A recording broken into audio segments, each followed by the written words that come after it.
And YouTube. Okay, right. It is September 23rd, 2021, and this is the Police Accountability Board meeting. And for this Thursday, we only are meeting for about a half an hour just to take care of some board business. And I know that we are waiting for the new agenda. So I would like to take a look at last week's minutes, please, so that we can submit them for approval. Yep. Let me just put those up on the screen.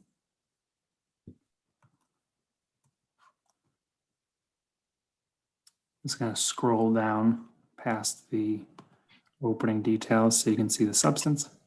Mm-hmm. Right. And when everybody's on board, then I will take a motion to approve the minutes.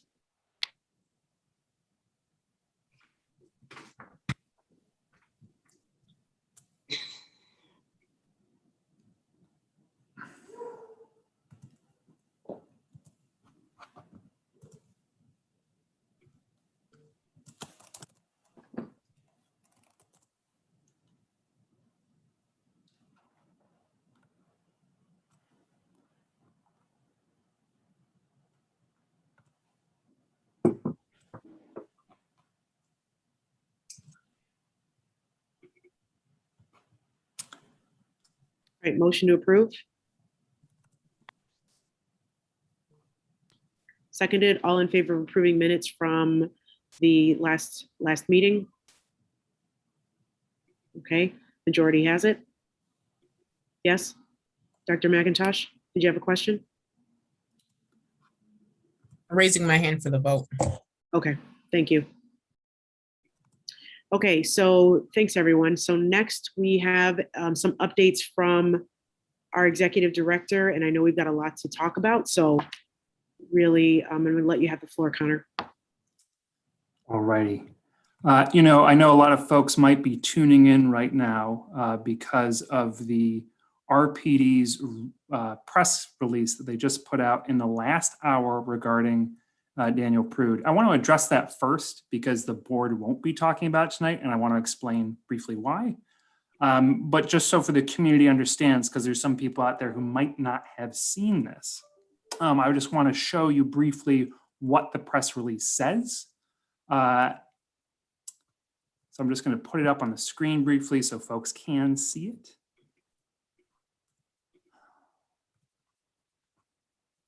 So that folks can.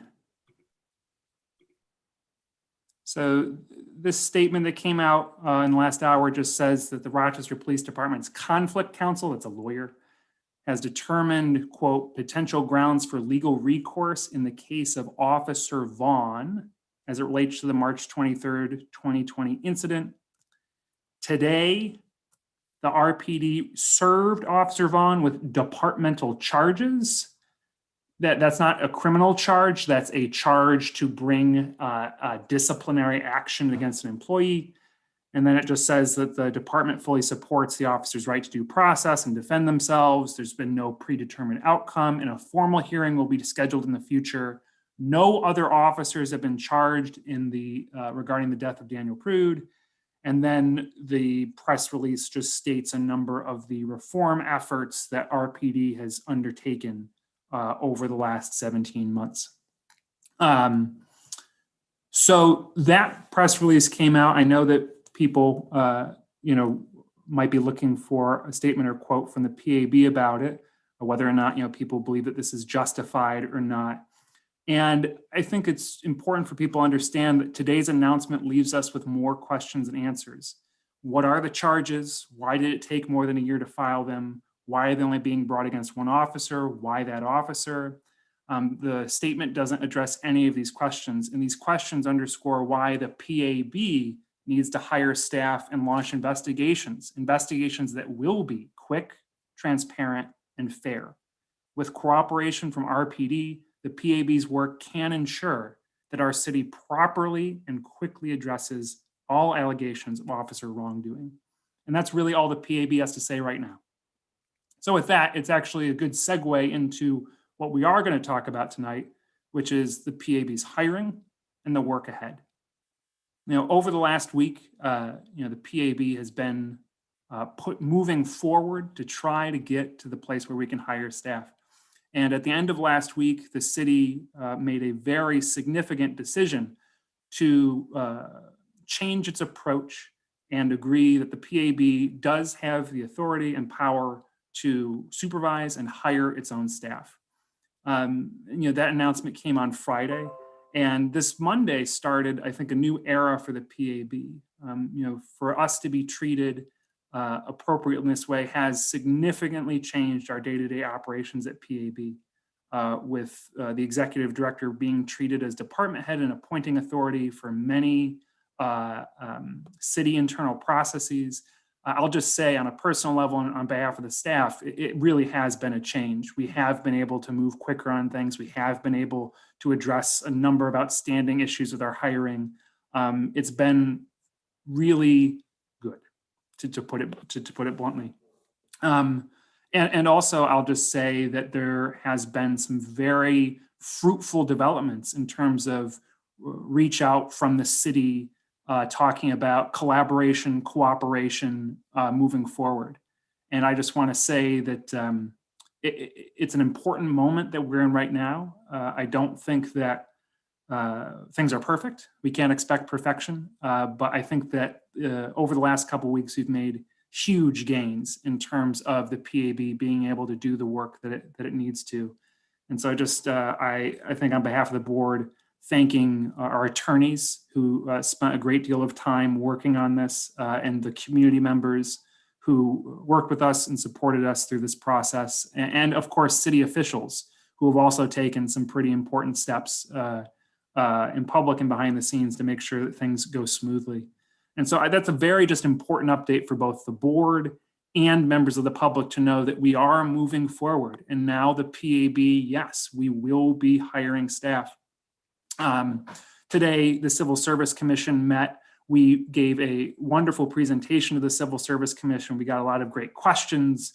And then, the commission, approved of additional positions for us. So we, in total, the PAB is going to be having over 30 open positions, which is just fantastic. The PAB will be launching our rockpab.org website. The plan is on Monday. The positions will be listed there. We're going to be working with HR to make sure that the rollout is smooth. And we will be announcing to the public when that happens. We're going to be doing some media campaign around that. So folks in the public watching this, these jobs are coming.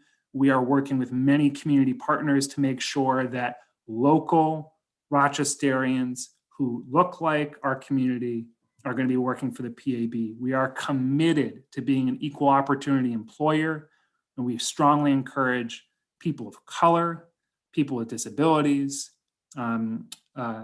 people from the LGBTQ community, gender nonconforming people, veterans, please apply. We are looking for your applications. We really want you on board, and we will be launching that effort next week. And all I would say today to the board is that, this is going to have to be a community effort, us reaching into our networks. And so, I know that all staff members are committing to, putting these jobs out to the networks. And I know that we have a really powerful network, both with this board and people watching right now, people who pay attention to the PAB. Please be willing to, send these jobs out to people who are looking for new positions, want to have jobs that pay very well, have great benefits, located in the heart of Rochester, doing great work with great people. And so that's, I think, something that we just want to underscore tonight. I also want to talk a little bit about our policy and procedure work. Again, today's press release, if it underscores anything, and it says we need to get to work. And I want to assure people that we are moving on all fronts on that. 2 weeks ago, the city signed that contract with our consultants, SMK, and they have been exceptionally hard at work. They're already writing the big policy and procedure manual. We've had marathon sessions to dive into the details, start building the real framework we need to understand both what the top priorities are, where the policy and procedure changes need to adjust for new legal developments, union contract things. We're going to be reaching out to people across city government to make sure that this process goes smoothly, including working with the city's law department. I think that's going to be a very important part of our work. And so I want to make clear to the public that this is happening now. Board members, we are looking at a number of final locations for new office space. We've located some extremely good places. I want to thank Rosabelle Antonetti in particular for really working the ground to find office space that works for us. And so, we hope in the next month or so to have a lease before City Council to approve, which would hopefully allow us to move in by the end of the year. That is the goal. And so with that, I think those are the most important updates in terms of hiring process, et cetera. I just want to emphasize that, this is a real turning point for the PAB in the last week or so. It really is. Okay, so I know that there's a few other items that are on the agenda that I know we wanted to speak on. Job descriptions, the first wave and second wave, and then the website, and then also just an update on the state grant. Sure. So I'll first address, the first and second waves of hiring. The jobs that have been approved of by the Civil Service Commission range from attorney positions to kind of be our core of initial investigators, to human resources folks dedicated to supporting our training and staff onboarding processes, to administrative assistants, to community engagement work, to social media people, to IT staff. We are hiring a wide range of people. And something that we always have been thinking about in the process of developing our job descriptions has been, how do we make sure that these positions are good pay? That's been very important for us. How do we make sure that there aren't huge discrepancies between different jobs in terms of pay? Because that's a great way to bake pay inequity and racial inequity into organizations. We've also been focused on making sure that our jobs get through the complex civil service process. PAB can't just go post jobs. We have to have the budget department, the human resources department, and the city's Civil Service Commission modify, improve, tweak with, and then approve of all of these positions. So this is a complex process to get these positions centered and approved of.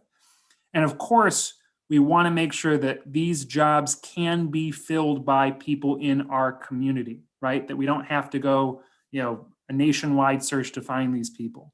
And so we've had to strike some tough balances, between, minimum qualifications that can make sure these jobs get filled by qualified people while making sure we don't have exclusionary job descriptions. And I want to thank board members for their input. And I want to make sure that moving forward, we have as much board engagement as possible, both in the process of developing some of these job descriptions and more importantly, in the hiring process. With this many positions, we are going to have hundreds of people applying, hundreds and hundreds of people applying, and making sure that our interviewing and screening processes have equity interwoven throughout them is going to be really important. And so having different sets of eyes to make sure that this process works for everyone is going to be really important. And so I think that I'd invite board members to kind of work with the staff to think about ways that we can make sure that this interview process works well. I will say that our consultants, SMK, part of the reason we hired them was to interview and vet investigators. So they're going to be helping us there, do a lot of that. And the last thing I'll say, and I said this to the Civil Service Commission today, is that the core of our investigator teams, the first investigators are attorneys. Part of the reason we did that is because some of the highest level things that we're going to be investigating, say an incident like the one involving Daniel Prude, that involves such a high level of law, criminal consequences, et cetera. You want people with that kind of training investigating those situations. That doesn't mean that you have to have attorneys investigating every case. which is why I'm hoping to release in future waves of hiring non-attorney investigators, people who can be, entry level, associate's degree, even with a high skilled degree and some experience, being able to do this work. That's a very important next step for us. And that's why we're going to be also talking to the community about those upcoming proposed positions as well, to make sure people know the full breadth of positions that we're hiring for. So that's a little bit of update on the kind of the first and second wave of job descriptions, hires, and what we're looking about moving forward. I think state grant. We got $500,000 from New York State. Figuring out how we use that specifically is going to be us working in tandem with the budget department. It hasn't come up yet because we haven't, with the money that we've been spending, I think the budget process, it hasn't come to the place where we would need reimbursement. From what I understand, that's how these grants work. You submit the spending and they get back to you. I do know that, it's baked into the budget plan to use that $500,000. And we plan to use it for all the things we're doing now, building out our investigations process, hiring investigators, et cetera. And so what I can do is get a more detailed update from you on that, board members, probably in the next month or so after we hear more from the budget department. And lastly, the website. Do you want to give everyone an update? Sure. The website has been our top priority this week. All of our staff have been nonstop, reviewing, updating, et cetera. It's been a bit of a long process getting all of the technology and security in place to make sure that the website can launch appropriately. But I will say is that this website is highly accessible. It's going to allow us, it's so focused on making sure that our jobs are shareable and easy to apply for. And so we've been working very closely with the city's IT department to develop a bunch of internal infrastructure things behind the scenes on the website. We've been getting trained in how to do a little bit of web development ourselves. And one of the first positions we're hiring is for an information systems manager to do web development in the future. So the website that we are launching on Monday, while I'm very proud of it, and it does look fantastic, it's going to continue to be updated as we move into the future. Lots of new features, materials, et cetera. So I want to emphasize to people that the website that we're launching on Monday is, while it describes a lot about the PAB, it is very focused on jobs. And the website's going to go through some iterations in the months to come. But this really is a hub for people to keep track of what's going on at PAB, look for consulting opportunities, and apply for positions.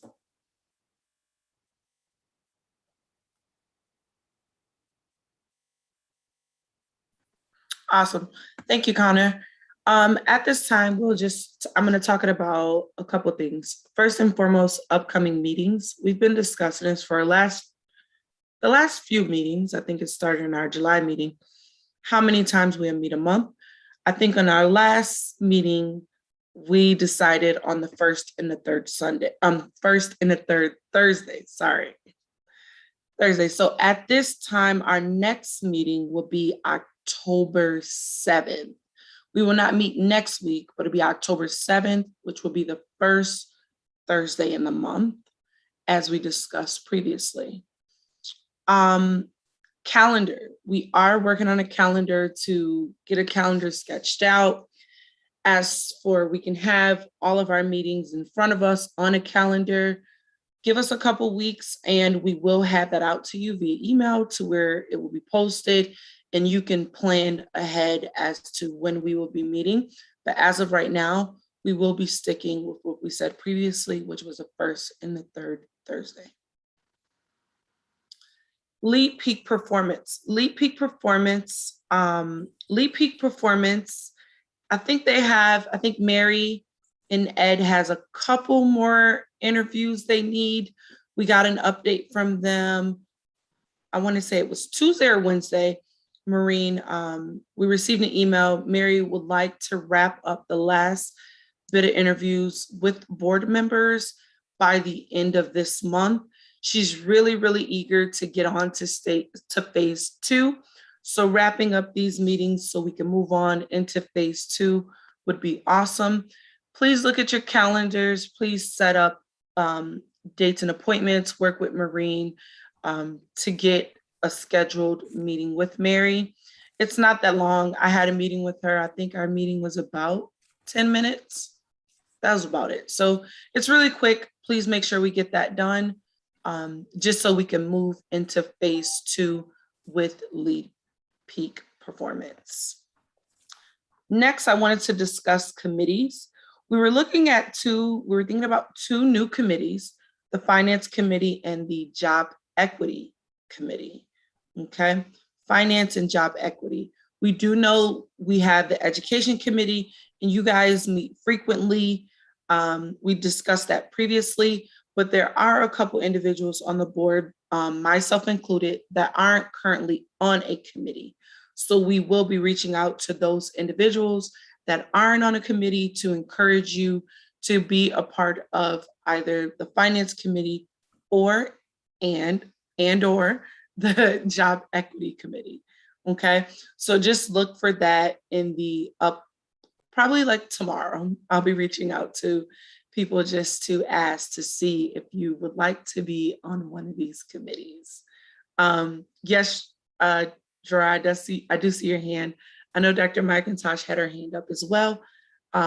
Just last thing. That was all that I had. If you have any questions, we'll take questions at this time. I think I saw Dr. McIntosh after I mentioned schedule, and then Yeah, I have a couple questions. So I did, so November 4th is the first Thursday in the month, and I already have a speaker confirmed for that day. Yeah. For the education piece. Okay. So would you guys like me to cancel that speaker, or are we just going to plan to do in half an hour after, similar to what we did today? Out of the respect that you guys have already put in, and also, the respect for the speaker's time, let's not cancel it because it's really important. But we'll discuss later of how we'll work around it. If we can avoid canceling the speaker because they're already on the schedule and you took your time to reach out to them, let's keep them on the schedule. We don't want to cancel anyone, just out of respect for everyone's time and their work that they put in. So we'll kind of decide what we'll do. I guess my more specific question with that would be, does that mean that we're going to meet another 3 times that month? Or are we just going to, because we're saying we're going to meet on the 1st and the 3rd? Yeah, I know exactly what you mean. Right. So does that mean that we're going to have to add a different day, like the 10th, or we're just going to continue to just meet for that month after our speaker meeting? Are you similar? I follow you. I was looking at my calendar. So the 4th would be the first Thursday in November, which you say you have the speaker. The second Thursday would be the 11th. So I don't know just yet. Let's kind of talk about it and let's look. One thing I will say is this, and this is to everyone on the board, because I know we had spoke about this before. Initially, when we were meeting one time a month, you know how we had the first Thursday as a backup Thursday? We had said, okay, if we can't meet on the 3rd Thursday, then we'll meet on the 1st Thursday, or if we have too much to discuss on the 3rd Thursday, we can do it on another Thursday. I think at this time, because we've already decided to have the 1st and the 3rd Thursday on the calendar, I think as a board, we kind of need to discuss a backup Thursday, if that makes sense, because that's something that we had in place prior when we were meeting on one Thursday a month. We had a backup Thursday as a 2nd Thursday. So how about we discuss having a backup Thursday as a 3rd Thursday? But to answer your question, Dr. McIntosh, I don't know for sure, but just let's kind of see how everyone's schedule work out. We may be able to do what we're doing today, or we may be able to, meet on that 11th. Yeah, so, but I guess to clarify, I could talk to the speaker. We can move them to the 2nd Thursday, and then we can still have our meeting on the 1st and 3rd so that everybody's on the same page. So that's what I think I will do on my end if they're available. If they're not, then I will push them to December. Okay, so just let us know how that works out. Yeah. All right, Okay, thank my second point was that what is phase two supposed to include? Do we know at this point how often we're supposed to meet with Mary? Nope, we don't have any idea, which is why she needs to tell us what that includes, but she's waiting for the last few people that need to meet with her. I think the second phase is going to be what our feedback is to her. And then she'll create something based on what we want, which is like kind of like that a la carte thing. Okay, great. And then the third point is there's been so many more committees since before these committees are being established. So if we can go back and figure out that list and who was on committees. I know that there was a rules committee, Yep. there was an education committee, there was an executive director, evaluation committee that we were on. So if there's any other committees that were during that time, if we can have a running list of those previous, then I think that would be good to add your two that you're doing, so we can see who exactly were on committees and doing what work. Okay, and I have that list and I'll circle it, send it around. Yeah, that would actually be very helpful, because myself, I'm curious to see, who's been on committees and what work they've been doing. Rabbi Settle, did you have a question, question? You're muted. Sorry, I have a couple. Can you say more about what you see those committees as being? The the two committees you mentioned, what are they? The finance committee and the job equity committee. Yeah.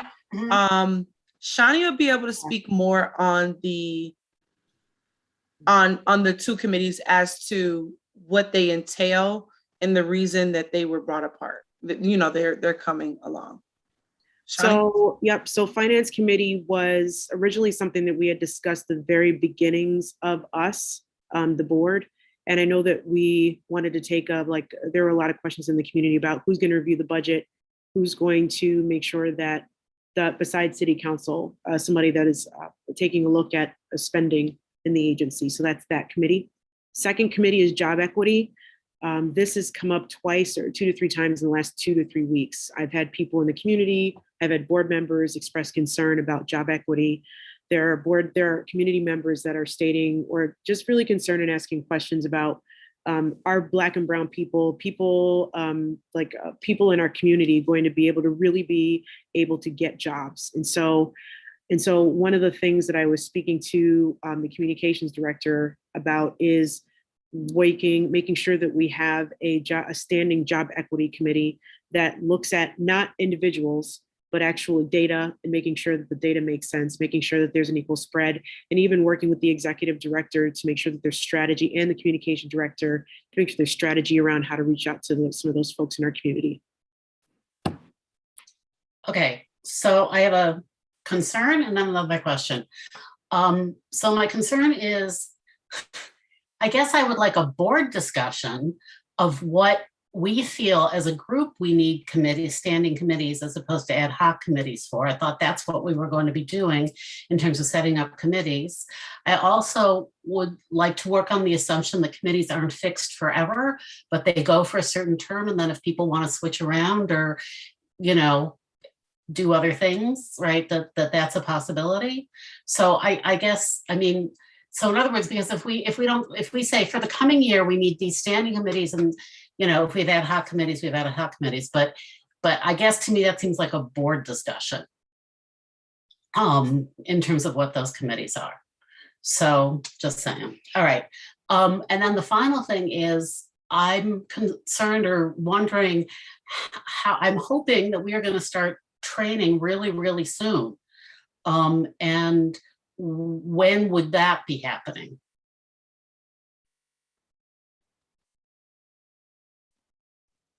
That's you. So SMK has to finish the policies and procedures so that they can make sure that the board's properly integrated into that work. One of the things that the board has been wanting to do is bring on a team to develop our training program for both board members and staff. We had a little bit of a snag with that contract rollout, in part because of some uncertainty about PAB's budgetary resources. But my hope is that we can still have that contract line up sometime soon. And we're just going to have to work with the city to pull that together. But, the PAB will be receiving training from SMK, hopefully before the end of this year. But we have to prioritize. Okay, I guess also though, it seems to me that there are sort of skills training that we can do that doesn't necessarily have to do with specific procedures that could be started as well. So I just have that concern. Because it seems like we have a lot to do that way. And I guess in terms of thinking about our schedule, right? If we're having sort of our meetings, are we thinking that the other Thursdays will be our training time? Are we thinking they're going to be devoted other periods of time? What's the thinking about that? So as far as what's going to be on the calendar, so we have committees that are going to be meeting. I would like to make sure that it's on the calendar so people know when they're going to meet.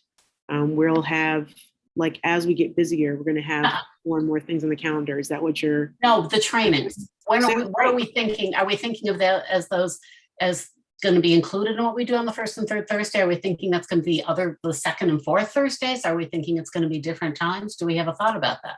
No, so I don't have a thought about that. I'd really just like to see if we can get some training at all. I know that we've had issues with getting access to, we have some access to RPD trainings, but what specific training do we need? Are we looking for?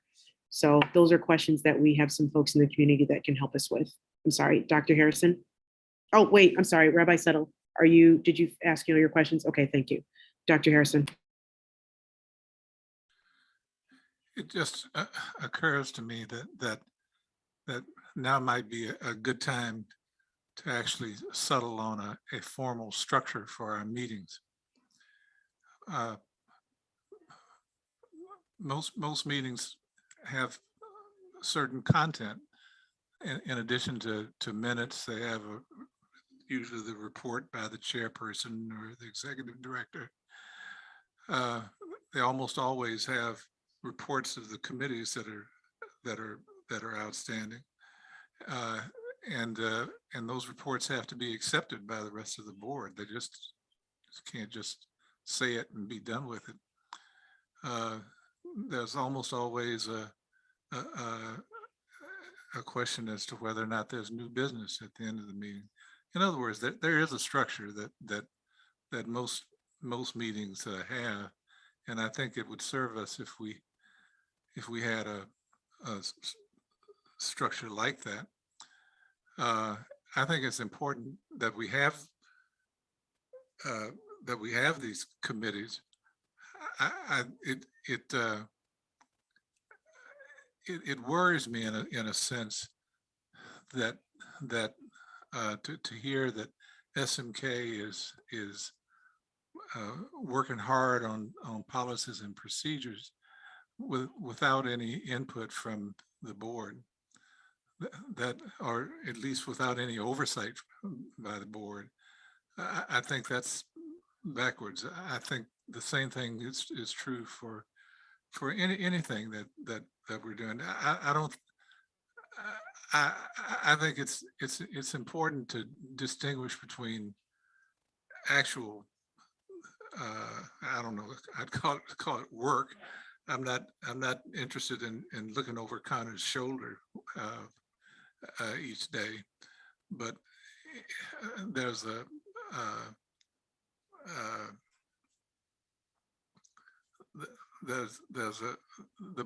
board, I think, should have input into the structure of things, maybe not the execution of things. I hope that makes sense. Can I just respond to that briefly, Bob? I couldn't agree more. Don't beat up on me, Connor. No, I completely agree. And what SMK and us kind of came to an agreement about is that there are a bunch of questions that have to be answered about powers and potentials. And those questions have to be answered before we can have some substantive discussions about what some of the structure might look like. So I think some of the thought is to have some rules and procedures that allow us to talk about something. And Rather, I'm saying the board should have input into those questions. I want to be very careful because they are legal questions, Bob. I don't want to say more than that.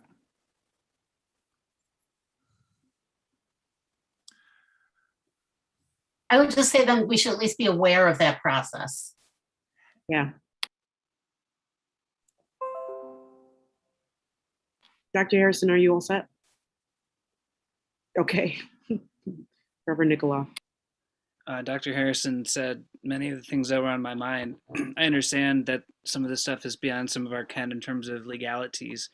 I also know that the number one question I consistently get from people is, and also what was used against us in much of the rhetoric recently, is when are you going to hear cases?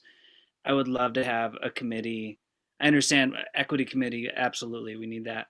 I think a priority committee should be a training committee where we can also be doing, at least be, as Bob said, have some conversation or some awareness or get some translations. Connor, you're good at writing translations of legal stuff into kind of, the language the rest of us need, but also to be doing some of that work to say what training can be done now. I don't see any reason to wait till the end of the year to do some of the training that we can start now. I get that SMK is awesome. We all voted to work with them. And at the same time, like,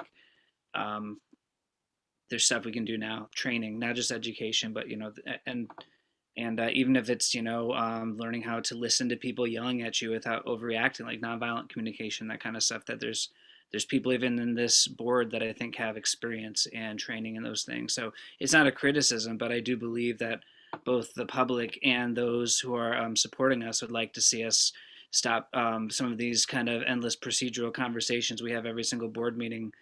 Yeah, I know they're foundational. I know that we need to do those things, but I would love to have, as part of that structure Bob was mentioning, like what training have we done so the public can say, yeah, you're leveling up. Yeah, you're pursuing, this skill or this attribute. I think it's frustrating not to be able to do those things when at the end of the day, we're going to have a lot of employees to do a lot of this other stuff, and we need to be ready to hear cases as soon as possible. So I think I speak for a lot of people in the community when I say it would be nice to have some more substantive steps in that direction while we also are working towards SMK.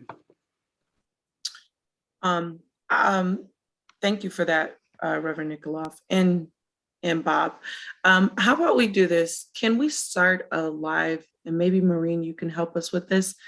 Can we create a live document to where we can have each board member be able to contribute what trainings we feel we should start doing, so we can see all of our thoughts on it, and then we can see if we can let's try to make that happen, because with everything that you guys mentioned is a really good point.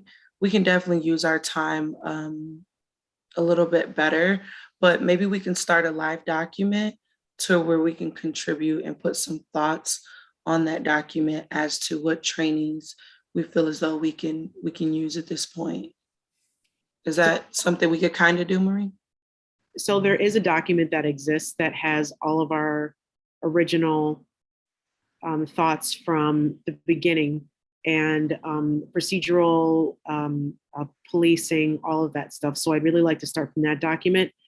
I also wanted to say this too, and this has been a point that we've been discussing for a couple months now, that all of us have access to resources and trainings that we do in the community that can benefit the board, that can benefit the staff. And so I also, from the beginning, wanted to be able to establish training for the board by the board. So there's more to come on that as well, as far as just like, general training. But I think that those things that we can build ourselves. And I honestly want to, for board training, it's got to be something that we're just like to Dr. Harrison's point, we have to be overlooking, because I want to make sure that when people join the PAB, they have to understand the actual populations that are encountering the police department every day.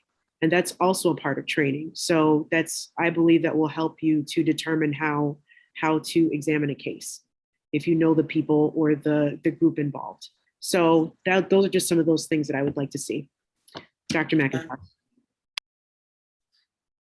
Oh, I guess I just need to clarify the time on the schedule. Before, when we said we were going to meet the third week, we decided 6:30 to 8:30. So if we're saying first and third, are we saying 6:30 to 8 p.m. then for our meetings? Like previously? So does anyone who want to talk about it? I am fine with going to 6:30 to 8:30. I think just that extra half hour will give us some time to just tie up some loose ends, but those are just my thoughts. I welcome others if needed. Well, the point of going to 6:30 to 8:30 was because we were only meeting once a month previously. So Right. that's the point. If we're going back to 2 times a month, then I mean, I'm fine with 6:30 to 8, but I just need to know so I can mark it on my calendar. Sure. Yeah. Can we take a vote? I don't mind either one. I would, just being in our meetings, I think we would need the extra 30 minutes. So I would say 8:30. Also, there we have 3 options at least. One is 8:30, but one is to say we meet as long as we need to meet. You know, in other words, there are going to be times when we have an agenda that might take us till 9. Yeah. Right. And I feel like part of the commitment we all said we made about being on the PAB is that we were going to put in the time it took.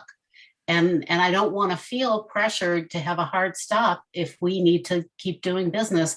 And especially, you know, again, if we're meeting twice a month, we can't anticipate. Okay. So that's a third option. Okay. So first option was 6:30 to 8. Second option was 6:30 to 8:30.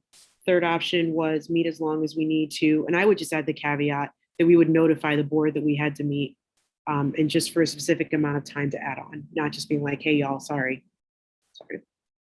That's just my thought. That's the fourth option. I made a specific proposal. Okay. To me, it's like, I got you. got it. Okay. Meet as long. Okay. So yeah. I want to go back to Bob's point. Then I think it's really important that our agenda is structured in a way that we're taking care of what we need to take care of, because I don't, I'm committed. I've left my Thursdays open, even though we don't meet every Thursday. But I also know that we waste a lot of time and energy on things that we don't need to.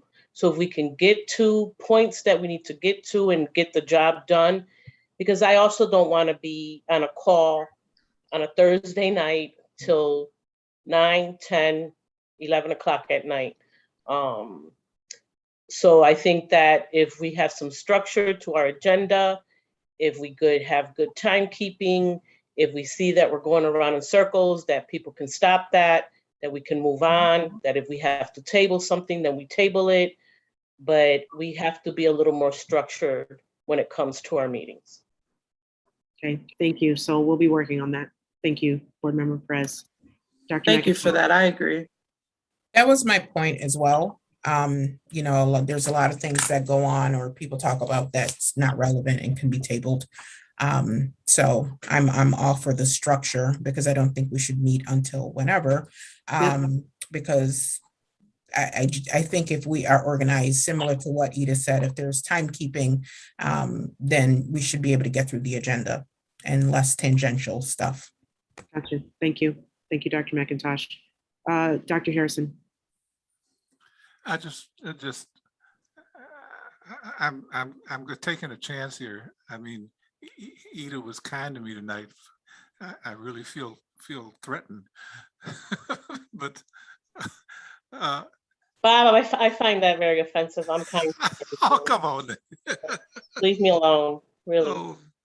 Oh, I'm sorry. I really had no intention. I'm always picked on. Well, can we move okay. the agenda along? Yeah. This would be a great time to move the agenda along if there's. Yeah. The thing that I was going to say was just that the more precision we use in how we carry ourselves in the meeting affects the amount of time that the meeting takes.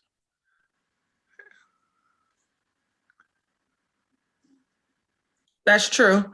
That's true. I think that's exactly what Board Member I agree Perez with was that. stating. I agree with So, that. at this point, I think we kind of jotted down some points. We got everything. We'll follow up with this via, oh, is your hand up, Jor?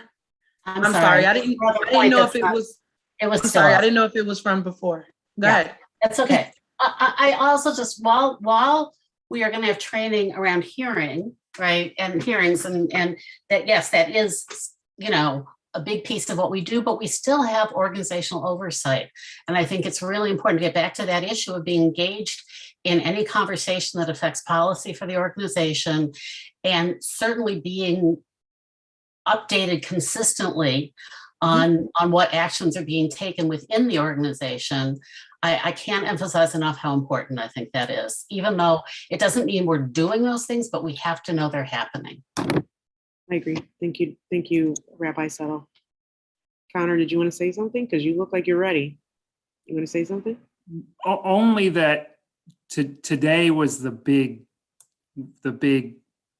marathon meeting with SMK. So this was, rather than sending the email. Sure. So we've got a lot to look forward to then, but I agree. I think when we look at restructuring, I'd like to see a report as far as what's going on. I think that'd be nice. So maybe just like we have a report for committee and some other things, maybe we can consider how that's going and have that be reported to the board. So, okay, everybody, it's 8:57. Thank you so much for all of your feedback, honestly. You know, working on structure is really important and it really is time. And so I really thank you for that. And we'll be working on it to submit to you all.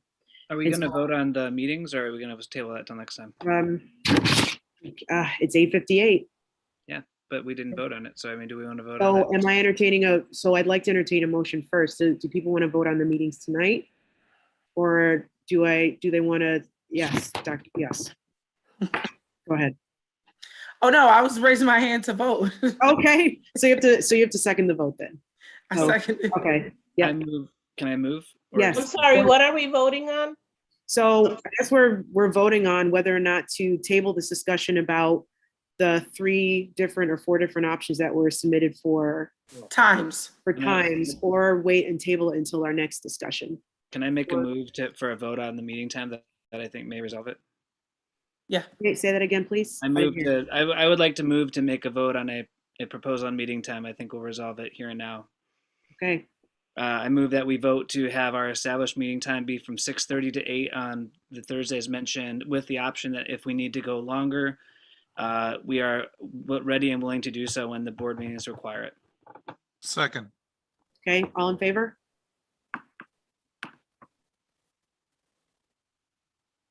Okay. So we are going to now move to 6:30 to 8 p.m. With the Thursdays we discussed. And if there is any reason to go over, we will notify the board and we'll make sure that we have the time allotted, which yes, Dr. Harrison. Move that we adjourn. Okay, just finish. Thank you. Let me finish. So that we have the appropriate time that's been given to make sure that everybody has amount of time to be there. So I just want to interject, just so the minutes are clear.